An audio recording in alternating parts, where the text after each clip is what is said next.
नमस्कार जय जगन्नाथ शुभ सकाळ। आज हूँ जुलाई 10 तारिख गुरुवार। आज प्रथम खबर आईपीएस स्तर में बड़ धरणर अदल बदल। आईपीएस स्तर में बड़ धरणर अदल बदल कर राज्य सरकार। गृह विभाग तरफ विज्ञप्ति प्रकाश करा सहित आईपीएस स्तर में अदल बदल नहीं सूचना दि जाए। वरिष्ठ आईपीएस अफिसर संजीव पंडा को एडीजी नक्सल विरोधी ऑपरेशन भाव में दायित्व दि जाए। अखिलेश्वर सिंह को स्वतंत्र गुइंदा शाखार डीआईजी भाव में दायित्व देइछंती सरकार। अन्यबड़े केबी सिंह को दक्षिण पश्चिमांचल डीआईजी भाव में दायित्व दि जाए। आईपीएस स्तर में अदल बदल संजीव पंडा हेले नक्सल विरोधी ऑपरेशन एडीजे।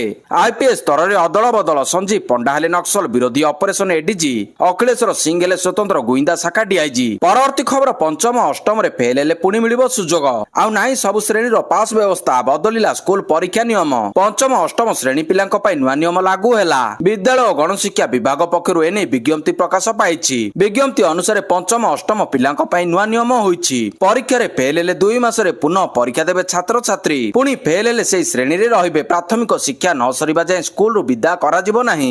परवर्ती खबर मिशन गगनयान को बड़ सफलता। मिशन गगनयान को मिलिला बड़ सफलता। ISRO Gaganyaan service module propulsion system रो एक हॉट टेस्ट सफलतार सह करिछि। भारतीय महाकाश गवेषणा संगठन इसरो पक्षरु एनी सूचना मिलिछि। इसरो 3 जुलाई 2025 रे महेंद्रगिरी स्थित इसरो प्रपल्सन कॉम्प्लेक्सन आईपीआरसी रे Gaganyaan service module propulsion system SMPS रो 2टी हॉट परीक्षण सफलतार सह करथिला। परवर्ती खबर इशारा देले मनमोहन खूब शीघ्र बदलिब मंत्रिमंडल। राज्य रे खूब शीघ्र मंत्रिमंडल हेब संप्रसारण एने स्पष्ट करछंती राज्य सभापति मनमोहन सामल। केंद्र सह एने आलोचना हेबा सह अनेक निष्पत्ति ग्रहण करा जायतिबा मनमोहन कहछंती। एथि सहित राज्य रे बोर्ड और निगम नियुक्ति नै पूर्वरु 2 थर बैठक सरितिबा बेले तालिका मध्ये प्रस्तुत करा जायछि। आउ किछि चर्चा आलोचना खूब शीघ्र निष्पत्ति नियाजिबो बोली गणमाध्यम को सूचना देइछंती राज्य सभापति। आगो नुआ टीम सह कार्य करिवे राज्य सभापति मनमोहन सामल। युवक वरिष्ठक सह समन्वय रखी नुआ राज्य टीम गठन हेबो। समस्त वर्गों को गुरुत्व देई दल पई नुआ टीम कार्य करिबो बोली से कहछंती। तबे मनमोहन को नै एबे भारी चर्चा। परवर्ती खबर एथरो डिजिटल जनगणना। आसंता 2027 रे हेबाकु जाउथिबा जातीय जनगणना ऑनलाइन रे हेबो। भारत रे प्रथम थर हेउथिबा एक डिजिटल जनगणना लागि स्वतंत्र वेब पोर्टल खोला जिवो। भारतीय नागरिक निज मोबाइल ऐप रे डाउनलोड करी निजर तथ्य देई परिबे। फल रे जनगणनार चूड़ांत तथ्य कम समय मध्ये उपलब्ध होई परिबो। भारतर registrar general and census commission पक्षरु सूचना दिया जायछि। कुहा जायछि जे 2टी पर्याय रे डिजिटल सेंसस हेबो एवं तथ्य संग्रह पई प्रथम थर लागि एभली टेक्नोलोजी रो व्यवहार करा जिवो। भारतीय नागरिक माने निजर तथ्य दाखल करबा खेणी या सेंट्रल सर्भर को चली जिवो। जनगणना प्रक्रिया समाप्त हेबार गोटे वर्ष भितर चूड़ांत तथ्य उपलब्ध होई जिवो। पूर्व जनगणना मानकरे चूड़ांत तथ्य पाइबा लागि 2 ରୁ 3 वर्ष लागि जाउथुला। एथरो किंतु आ बेसी दिन अपेक्षा करबाकू पड़िबो नाही। परवर्ती खबर पक्षीमाड़ हेबारु जरूरी अवतरण कला इंडिगो विमान। यात्री सुरक्षित। इंडिगो विमान हेला जरूरी अवतरण। बिहार पटना रु दिल्ली अभिमुखी आसुतिबा इंडिगो विमान कला जरूरी अवतरण। मझी आकाश रे पक्षी सह माड़ हेबारु विमानर जरूरी अवतरण करा जायछि। इंडिगोर विमान नंबर 650096 सह पक्षीमाड़ होइतिबारु पाटना जयप्रकाश नारायण अंतर्जातीय विमानबंदर रे सुरक्षित अवतरण करा जायछि।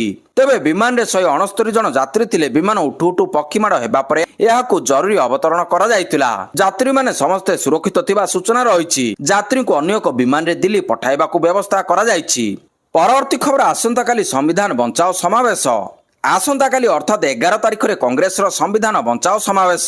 भुवनेश्वर बरमुंडा पड़िया रे हेबो कांग्रेस रो समावेश।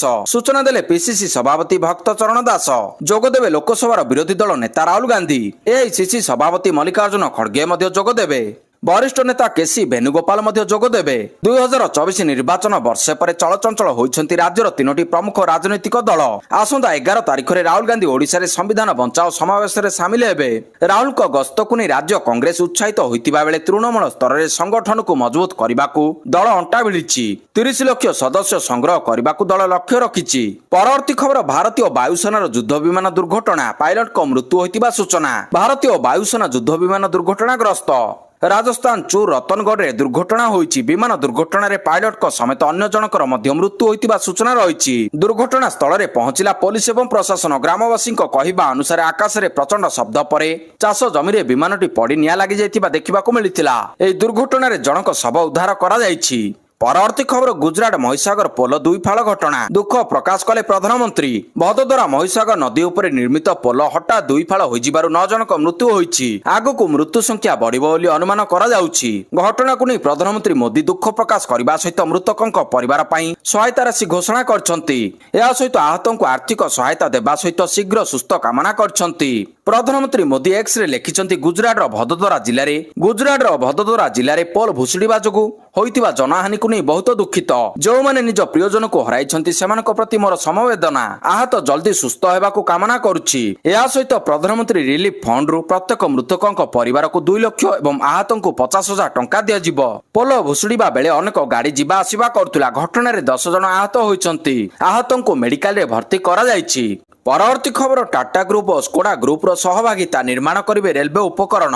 ଭାରତୀୟ ରେଲୱେରେ ଆରମ୍ଭ ହେଲା ନୂଆ ଜ୍ଞାନକୌଶଳ କ୍ରାନ୍ତି। ଭାରତୀୟ ରେଲୱେ ପାଇଁ କାମ କରିବେ ଟାଟା ଗ୍ରୁପ ସହାୟକ କମ୍ପାନୀ ଟାଟା, ଅଟୋକମ୍ ସିଷ୍ଟମ ଏବଂ ୟୁରୋପର ସ୍କୋଡା ଗ୍ରୁପ। 2 କମ୍ପାନୀ ସହଭାଗିତାରେ ମିଶି କାମ କରିବେ। ଖାଲି ସେତିକି ନୁହେଁ, 2 କମ୍ପାନୀ ଭାରତୀୟ ରେଲୱେ ପାଇଁ ପ୍ରୋପଲସନ ସିଷ୍ଟମ ଏବଂ ଅନ୍ୟ ଅତ୍ୟାଧୁନିକ କମ୍ପୋନେଣ୍ଟସ ଇତ୍ୟାଦି ତିଆରି କରିବେ। ଏଥିରେ ମିଲ୍ଟି ମିଲିୟନର ୟୁରୋ ନିବେଶ ହେବ। ଏହାଦ୍ୱାରା ଦେଶର ରେଲୱେ ଏବଂ ମେଟ୍ରୋ ସହିତ ଜଡ଼ିତ ଉଦ୍ୟୋଗର ସ୍ଥିତି ଆହୁରି ମଜବୁତ ହେବ। ପରବର୍ତ୍ତୀ ଖବର ଘରୋଇ ପୁଞ୍ଜିନିବେଶରେ ଦେଶରେ ନମ୍ବର 1 ଓଡ଼ିଶା। ଘରୋଇ ପୁଞ୍ଜିନିବେଶରେ ଦେଶରେ 1 ନମ୍ବର ଓଡ଼ିଶା। ଚଳିତ ଆର୍ଥିକ ବର୍ଷର ପ୍ରଥମ ତ୍ରୟମାସିକରେ ଘରୋଇ ପୁଞ୍ଜିନିବେଶ ହାସଲ କରିବାରେ ଅନ୍ୟ ସବୁ ରାଜ୍ୟକୁ ଓଡ଼ିଶା ପଛରେ ପକାଇ 1 ନମ୍ବର ସ୍ଥାନ ହାସଲ କରିଛି। ଶିଳ୍ପ କ୍ଷେତ୍ରରେ ଓଡ଼ିଶାକୁ ମିଳିଛି ସଫଳତା। ସିଏମ୍ଆଇ ରିପୋର୍ଟ ଅନୁସାରେ ଏପ୍ରିଲରୁ ଜୁନ ମଧ୍ୟରେ 1,40,000 କୋଟି ଟଙ୍କାର ପୁଞ୍ଜିନିବେଶ କରିଛି ଓଡ଼ିଶା। ଏହି ସମୟରେ ଅନ୍ୟ ସମସ୍ତ ରାଜ୍ୟରେ 2,10,000 କୋଟି ଟଙ୍କାର ନିବେଶ ହୋଇଥିବା ବେଳେ ଓଡ଼ିଶାରେ 1,40,000 କୋଟି ଟଙ୍କାର ପୁଞ୍ଜିନିବେଶ ହୋଇଛି। Chemical, petrochemical, textile, green energy ଭଳି କ୍ଷେତ୍ରରେ ପୁଞ୍ଜିନିବେଶ ଆସିଛି। ଶିଳ୍ପମନ୍ତ୍ରୀ କହିଛନ୍ତି ସରକାରଙ୍କ ପ୍ରତି ନିବେଶକଙ୍କ ଭରସା ରହିଛି। ଶିଳ୍ପମନ୍ତ୍ରୀ କହିଛନ୍ତି ସରକାରଙ୍କ ପ୍ରତି ନିବେଶକଙ୍କ ଭରସା ବଢିଛି। ବର୍ଷକ ମଧ୍ୟରେ 1,78,000 କୋଟି ନିବେଶ ହୋଇଥିବା ବେଳେ 3 ମାସରେ 1,40,000 କୋଟି ଟଙ୍କାର ନିବେଶ ହୋଇଛି। ଖୋର୍ଦ୍ଧା, ଗୋପାଳପୁର ଓ ଯାଜପୁରରେ ଅନେକ ଶିଳ୍ପର ଗ୍ରାଉଣ୍ଡ ବ୍ରେକିଂ ହୋଇଛି। ଆଗାମୀ ଦିନରେ ଉତ୍କର୍ଷ ଓଡ଼ିଶାରେ ଆସିଥିବା ନିବେଶ ପ୍ରସ୍ତାବକୁ ସରକାର ଗ୍ରାଉଣ୍ଡିଂ ପାଇଁ ଯୋଜନା କରୁଛନ୍ତି।